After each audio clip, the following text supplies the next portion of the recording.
ഇനി മുതൽ മധുരം കഴിക്കണം എന്ന് തോന്നുമ്പോൾ ഒരുപാട് മെനക്കേടൊന്നും ഇല്ലാതെ നല്ല ഈസി ആയിട്ട് എന്നാൽ നല്ല ടേസ്റ്റ് ആയിട്ട് ഉണ്ടാക്കാൻ പറ്റാവുന്ന നല്ലൊരു അടിപൊളി പായസത്തിൻ്റെ റെസിപ്പി ആട്ടോ. അത് നമ്മുടെ ക്യാരറ്റും സാബുദാനയും ഒക്കെ ഉപയോഗിച്ചുകൊണ്ട് സിമ്പിളായിട്ട് റെഡിയാക്കി എടുക്കാവുന്നതേ ഉള്ളൂ. ദാ ഇതുപോലെ മിസ് ചെയ്യാതെ എല്ലാവരും ഒന്ന് ട്രൈ ചെയ്ത് നോക്കുക, ഉറപ്പായിട്ടും ഇഷ്ടമാവും. അപ്പോൾ ആദ്യം തന്നെ നമുക്ക് സാബുദാന അല്ലാന്നുണ്ടെങ്കിൽ നമ്മുടെ ചൗവരി ഒന്നിങ്ങ് കുതിർന്ന് വരാനായിട്ട് വെക്കണം കേട്ടോ. അതിനായിട്ട് 1/2 കപ്പ് ചൗവരി എടുത്ത് കുറച്ച് വെള്ളം ഒഴിച്ച് നല്ലോണം തന്നെ ഒന്നിങ്ങ് കുതിർന്ന് വരാനായിട്ട് വെക്കാം. ഞാനിവിടെ ഏകദേശം 1 മണിക്കൂറാട്ടോ വെച്ചത്. അരമണിക്കൂർ മുതൽ 1 മണിക്കൂർ വരെ നമുക്ക് ഇതേപോലെ വെക്കാം.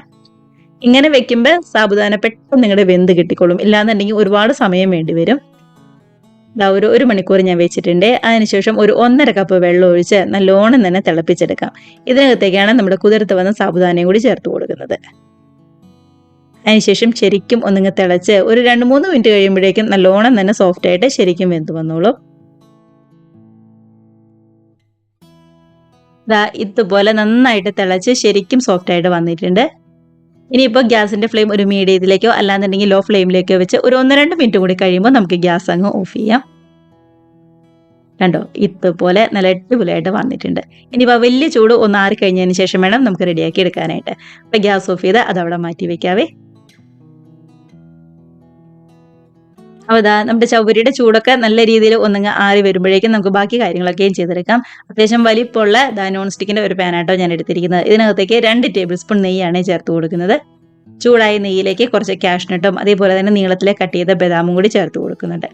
നല്ലോണം ഒന്നങ്ങ് ചൂടാക്കിയതിന് ശേഷം കുറച്ച് മുന്തിരിയും കൂടി ചേർത്ത് ശരിക്കും ഇത് മൂന്നും ഒന്നങ്ങ് ഫ്രൈ ആക്കി എടുക്കാം. അപ്പോൾ നല്ലോണം തന്നെ ഫ്രൈ ആക്കി എടുത്തിട്ടുണ്ട്. ഇത് നമുക്ക് അവിടെ മാറ്റി വയ്ക്കാം.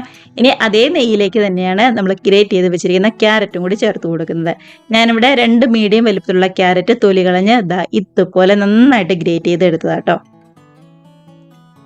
നെയ്യ് കുറവാണെന്ന് തോന്നുകയാണെങ്കിൽ മാത്രം കുറച്ചും കൂടി നെയ്യ് ഒഴിച്ചു കൊടുക്കാം. ഇതിപ്പോൾ പാകത്തിനായിരുന്നേ.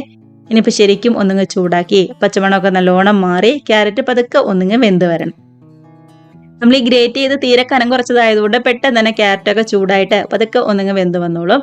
അതിലേക്കാണ് നമ്മൾ റെഡിയാക്കി വെച്ചിരിക്കുന്ന സാബുദാനയും കൂടി ചേർത്ത് കൊടുക്കുന്നത്. എല്ലാം കൂടി ഒന്നിങ്ങ് മിക്സാക്കി ശരിക്കും ഒന്നിങ്ങ് യോജിച്ച് വന്നതിന് ശേഷം ഇതിലേക്ക് പാല് ചേർത്ത് കൊടുക്കാം. അപ്പോൾ പാലെന്ന് പറയുന്നത് ഞാനിവിടെ 1/2 ലിറ്റർ പാലാട്ടോ എടുത്തിരിക്കുന്നത്. അതും നന്നായിട്ട് തിളപ്പിച്ച പാലാണ്. ഇതിനകത്തേക്ക് അങ്ങ് ചേർത്ത് ശരിക്കും ഒന്നിങ്ങ് മിക്സാക്കി എടുത്താൽ മാത്രം മതിയല്ലോ.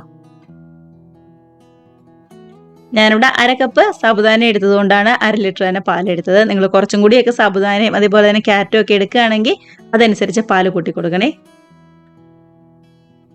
ശരിക്കും ഒന്നിങ്ങ് മിക്സാക്കി നന്നായിട്ട് ഒന്നിങ്ങ് തിളച്ച് സെറ്റായിട്ട് വരുമ്പോൾ ഇതിനകത്തേക്ക് മധുരത്തിന് വേണ്ടി പഞ്ചസാര ചേർത്ത് കൊടുക്കാം. ഞാനിവിടെ 1/2 കപ്പ് മുതൽ 1/4 കപ്പ് പഞ്ചസാര വരെയാട്ടോ എടുത്തിരിക്കുന്നത്. ആദ്യം 1/2 കപ്പ് ചേർത്ത് കൊടുത്തു. അതിനുശേഷം നോക്കിക്കഴിഞ്ഞപ്പോൾ കുറച്ച് മധുരം ഒന്ന് കുറവായിരുന്നു. അതുകൊണ്ട് കുറച്ചും കൂടി പഞ്ചസാര ചേർത്തിട്ടുണ്ട്.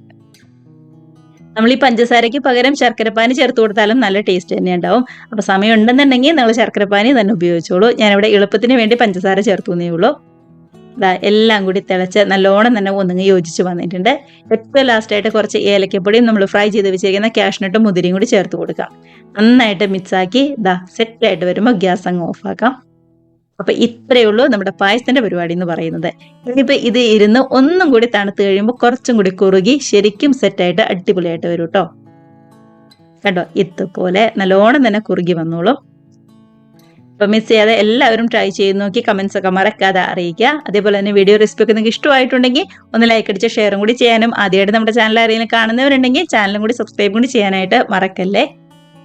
അപ്പം നമുക്ക് ഇതേപോലുള്ള പുതിയ നല്ല അടിപൊളി വീഡിയോസ് റെസിപ്പീസ് ഒക്കെ ആയിട്ട് വീണ്ടും കാണാം. അതുവരെ എല്ലാവർക്കും ബൈ.